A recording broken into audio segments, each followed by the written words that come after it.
Welcome to Rajapur. আগামী শুক্রবার 2 March Rajapur Shri Shri শ্মশান কালী পূজা আপনাদের আমন্ত্রণ রইল। Welcome to Rajapur.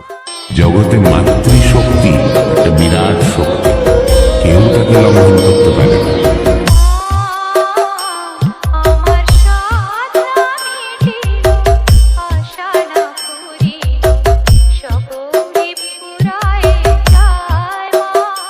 ধর্মরাজ সংঘের ছেলেরা যখন পুরো এলাকা কাঁপাতে ও সকলকে নাচাতে নিয়ে চলে এসেছে পাচারুল মহিষ পাড়া থেকে হিরো সাউন্ড, তখন আপনাদের সকলকে তো আসতেই হবে।